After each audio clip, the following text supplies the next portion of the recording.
Banyak yang masih bingung ya, dan bertanya-tanya apakah robot trading itu sebenarnya scam atau bukan.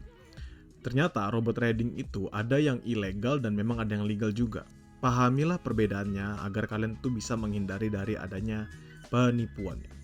Pertama, apa itu robot trading? Itu yang paling pertama ya. Kita perlu tahu dulu. Sebenarnya robot trading ini ya bisa dianggap sebagai algorithmic trading ya, atau automated trading. Artinya kita nggak perlu lagi susah-susah untuk trade, tetapi trade-nya itu sudah dijalankan atau dilaksanakan secara otomatis.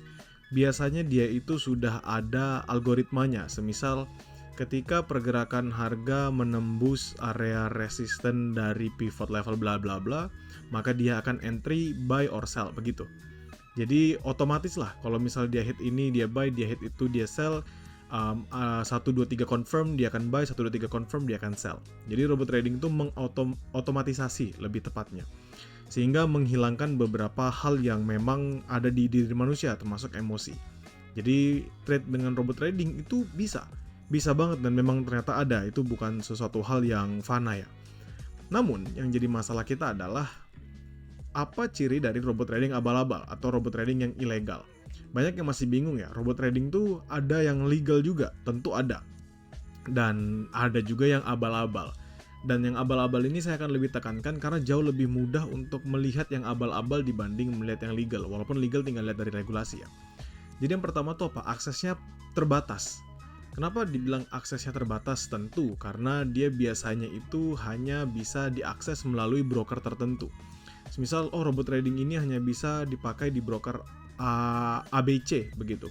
Dia nggak bisa diakses di broker-broker yang lain. Nah itu teman-teman boleh skeptis. Kenapa kok sebuah algoritmik trading itu hanya bisa diakses di broker Anda? Kenapa nggak bisa diakses di broker yang lain? Kalau memang ini sebatas hanya EA aja, atau misalnya ini hanya sebatas sebagai robot trading, harusnya kan bisa tetap diakses di tempat yang lain juga. Lalu dia nggak punya platform MetaTrader, jadi teman-teman akan kesulitan mencarinya juga di platform MetaTrader untuk bisa membeli ya. Karena kadang teman-teman tuh nggak perlu khawatir, dari aplikasi MetaTrader aja tuh sudah banyak kok jenis-jenis robot trading yang diperjualbelikan dengan harganya variatif ya, range-nya dari harga yang termurah sampai yang termahal itu ada. Tinggal nanti teman-teman aktifkan saja. Lalu yang ketiga adalah keuntungannya nggak masuk akal. Jadi terkadang dia menjanjikan keuntungan-keuntungan itu yang nggak masuk akal, semisal 1% atau 2% per hari, yang nanti dikalikan selama 22 hari kerja, lalu compounding sampai 1 tahun ke depan. Tetapi baru bisa diambil uangnya 1 tahun. Jadi kesannya kalian itu dapat robot tradingnya dan dia yang tradingkan sendiri. Gitu. Pun kalau misalnya kalian pegang sendiri akunnya, kalian cuma bisa melihatnya aja. Melihat bahwa benar kok uang saya ini lagi diperdagangkan. Dan yang terakhir tuh jarang mengalami kerugian. Ini agak rancu sebenarnya. Bisa iya bisa tidak. Kenapa? Karena belum tentu yang legal itu juga jarang mengalami kerugian. Jadi legal dan ilegal pun itu bisa aja keduanya jarang mengalami kerugian. Kenapa?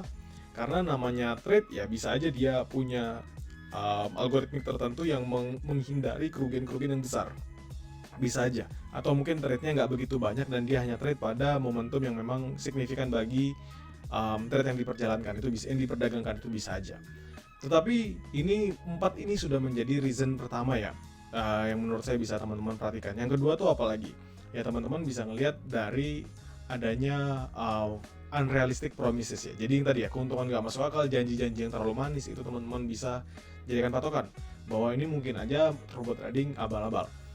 Lalu seperti kurangnya regulasi. Pas teman-teman lihat kok ini nggak banyak yang regulasi nih, kok robot trading ini dibuat aja, lalu pas kita pertanyakan apakah dia sudah diregulasi, misalnya di Indonesia apakah sudah diregulasi, ternyata nggak ada sama sekali, malah ngebawanya dari regulasi-regulasi luar negeri yang pas kita nge-search sebenarnya nggak ada juga. Lalu juga kadang kita itu susah juga melihat perdagangan kita jika tidak menggunakan aplikasi yang mereka miliki. Jadi kita nggak bisa secara otomatis langsung tahu misalnya, atau langsung tarik dana yang kita miliki dan lain sebagainya. Jadi teman-teman, namanya robot trading ini seperti pisau ya. Jika digunakan untuk kebaikan maka memang ada baiknya. Teman-teman bisa motong daging, bisa motong sayuran, teman-teman bisa membuat apapun lah dengan pisau tersebut. Tetapi ketika digunakan untuk hal yang buruk pun juga bisa sama, bisa menjadi alat pembunuhan dan lain sebagainya.